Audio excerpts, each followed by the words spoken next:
New Year morning, it's quiet around town. This is 90.3 The Rock, WUTK. My name is Benny Smith, and you've also got it tuned to UTTV, The Rock Unplugged, which you can catch every Thursday, Saturday, Sunday night at 9 o'clock on Channel 194 on the Comcast digital package. Channel 65 here on campus. It is The Rock Unplugged, which basically features recorded performances live. They were recorded live, and you're going to be hearing it live from the studios here at 90.3 The Rock, WUTK on the campus of the University of Tennessee. Today, this afternoon, our guest, an expatriate, if you will, is kind of sort of coming back home in a way, and we're very lucky that he does from time to time, and been doing a few things down in Nashville, working toward a new record and working on his poetry and such, and we're happy to have back Mr. Matt Urmy. Matt, welcome back to Knoxville, buddy. Oh, thanks, Benny. Thanks for having me back. Absolutely. It's always good to see you, always good to hear you, and to be able to catch up with you, and I've had the pleasure of knowing Matt for a few years now, been a fan of his music as well, and we still call him one of ours. So you're still a member of our local music scene, if that's all right, man. Oh, that's an honor. I still call Knoxville home. Matt, a lot of things going on with you in East Nashville, besides being a daddy down there in Nashville as well. We've already exchanged and looked at photos of each other's children and got caught up with that.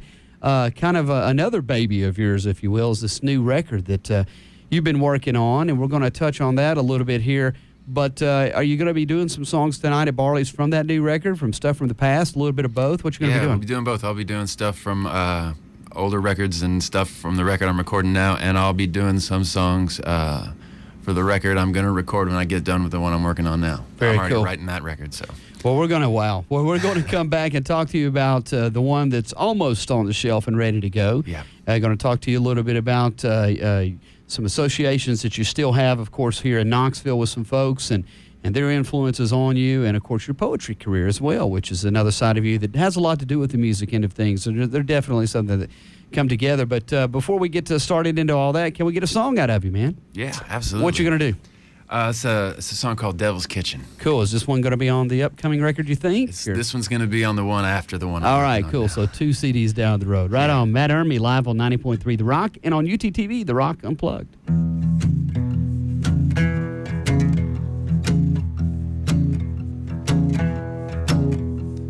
Well, I like to make a fire when it's cold inside. I like to make a fire when it's cold inside. And I've been in the devil's kitchen, refusing to forgive her.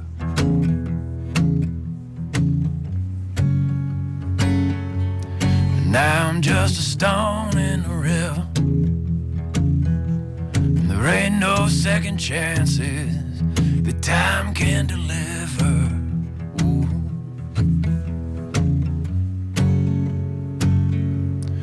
When you're just a stone in the river,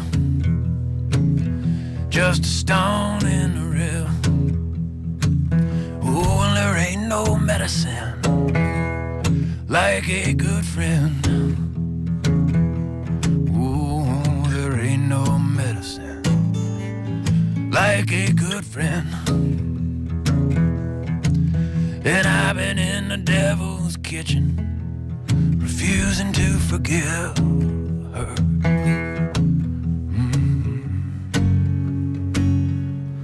Now I'm just a stone in the river, just a stone in the river. Oh, and there ain't no second chances that time can deliver. Oh.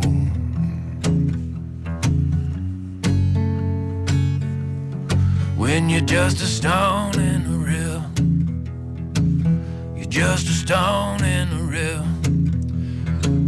Oh, now you can build a fire, but you can't change the weather. Oh, you can build a fire, but you can't change the weather. And I've been in the devil's kitchen, refusing to forgive her.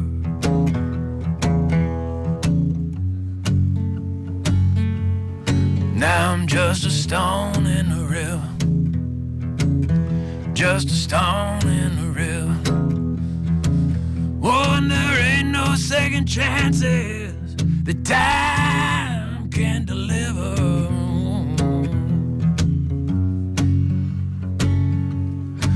When you're just a stone in the river, and just a stone in the river, you're just a stone in the river, a stone in the river, a stone in the river.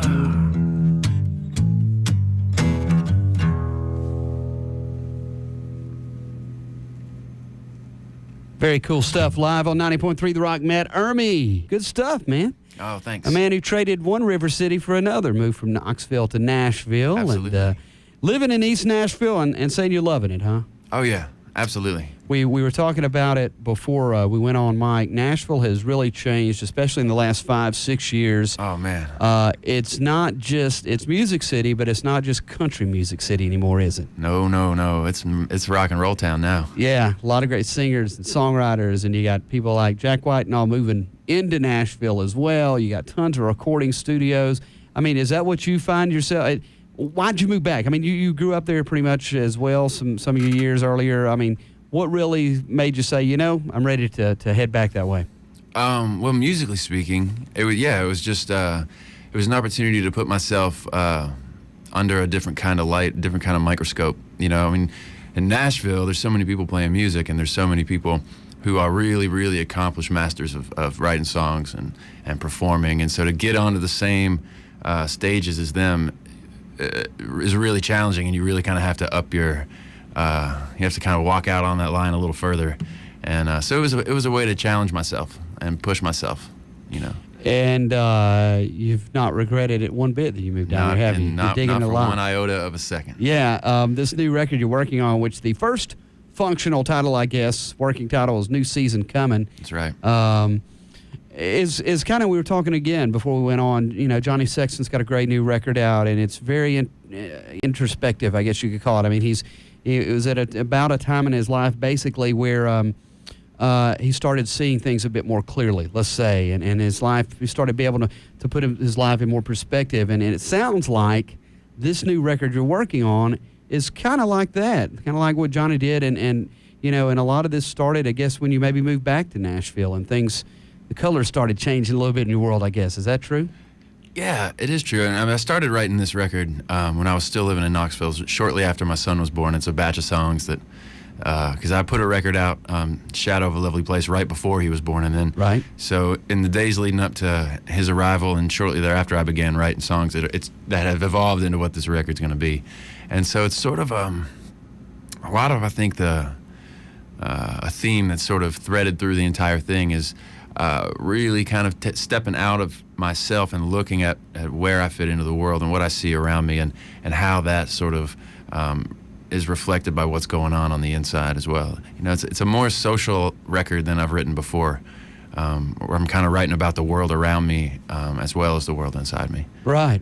Whereas, like, yeah, I think a lot of what you wrote about before was more of the world inside you, maybe. But when you have a child, everything, the colors of your world do change. Oh, absolutely. It's like going from black and white to high definition color. Absolutely. Yeah, no doubt. With lots of diapers in between, that's for sure, man. Yes. It's a wonderful thing, and congratulations on that. Congratulations on what sounds like is going to be a really strong record, and one that you feel real good about. When are you looking at possibly getting this thing done, getting it out there, and better yet, getting it to us to play? Well, it was supposed to be out. My goal was to have it out in September. And then I decided to push that back because a couple new songs started popping up. And I just, you know, when you're making a record, the songs start, they kind of talk to you. Yeah. You know, and the record starts talking to you. And so those songs were definitely, the record wanted those songs. And so I'm going back in the studio in December, because we cut everything I've got for it now, which is basically the whole record, we cut in 2 days live, all, you know, on old 2-inch tape. And good we feel just to laid it, down that live. good warm live feel, yeah. I'm going to go back in for 2 more days, redo, I think, a couple of those songs, and then do a couple of the new ones, and then it should be ready to roll early 2009. That's what I'm hoping for. Cool. Well, you know, we'll be ready to play it. We're talking with Matt Urmy, who is in town from Nashville, spent a good amount of years here in Knoxville, did some work with the band Martha's Thirst and Telescope, and one of the things that you did, well, you didn't really leave it behind here in Knoxville because it's always here waiting on you. Are a lot of associations and relationships with a lot of good people, whether it's some club owners or fellow musicians. But I think there's one that he's really a high mentor, I guess you could call it, and that's Urmy Morris. That guy who we are so blessed to have here in this market as one of our kingpins of the local music scene in so many different ways. You know, he's an actor, he's a poet, he books the Writers in the Library series, which you were a part of as well. Talk a little bit about Urmy and what he means to you and what he has done as far as your career, not just as a musician and songwriter, but as a poet too. Gosh. And do it within 150 words. I know it's tough, but I mean, the guy he's got his thumbprint is all over this town. Oh, absolutely. And he, you know, I wonder, I don't think Urmy realizes how many young artists in this town his thumbprint is also on. You know, I feel very blessed to call him my friend, and over the years, you know, I would watch him perform, and I watch him do readings and stuff, and then just, I guess, living in Knoxville long enough, you can't help but run into him on the street in Fort Sanders, and we just started talking poetry, and next thing you know, we were, you know, going to each other's places and singing, and next thing you know, he pops up on your record, man. Yeah, and then I was blessed enough that he came in and he sang on a couple tracks on my first record that I put out on my own. And that one is Tennessee Roads. Is that one too? Yeah, that's on it, Tennessee Road, and he sang on another song called The Old Photograph. Yeah. And he's a special man. I mean, he's a true to himself artist, you know, and he's true to the tradition of the troubadour, storyteller, poet. Especially the Knoxville troubadour, you know, definitely. But you get, you know, I read where I think you met another musician down in Nashville. Is it Taylor Bates? And you guys kind of bonded by talking about Urmy Morris. Yeah, well, I met Taylor in a bar in Nashville, and we started just kind of talking, and then the next thing you know, we're going through the list of all our record collection and talking John Prine and Townes Van Zandt and Guy Clark and Bruce Springsteen and all these guys, and then we ended up talking about Urmy Morris. I asked him if he'd ever heard of him. He said, "Oh, it's weird. I just saw him play the other night at the Basement." And we went out and hung out a little after the show and got something to eat. And so, yeah, we started talking to Urmy right away. And it's like that. I mean, Urmy, he's an artist that shows up, you know, and that's something that's really good, too. I mean, if something's going on, you know, he'll show up if he can. And now with Carly in tow, so. Well, I don't know if she's in tow or if she's keeping him in tow. That's very true, man. Very true. But I haven't seen him in several months, you know, because he's been real busy traveling. He went over to Europe in the spring, and so it's been a while. I'm going to try to track him down while I'm here, that's for sure. Well, I'll tell you what, you can definitely tell he's had an influence on your career and your singing and songwriting, and I mean that with the utmost praise and respect. And, you know, anytime a little Urmy can rub off on anybody, it's a good thing. Oh, absolutely. I definitely call him a mentor. Very much so. Matt Urmy in studio on 90.3 The Rock and on UTTV The Rock Unplugged. You got another tune ready for us? Sure. What you going to do, brother?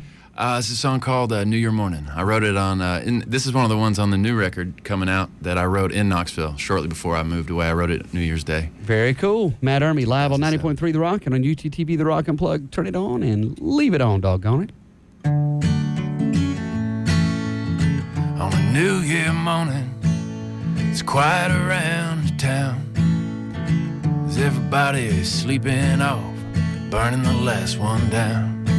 There's a guitar on my radio and some eggs on my stove, a freight train horn a-blowing through the fog as it rolls on by.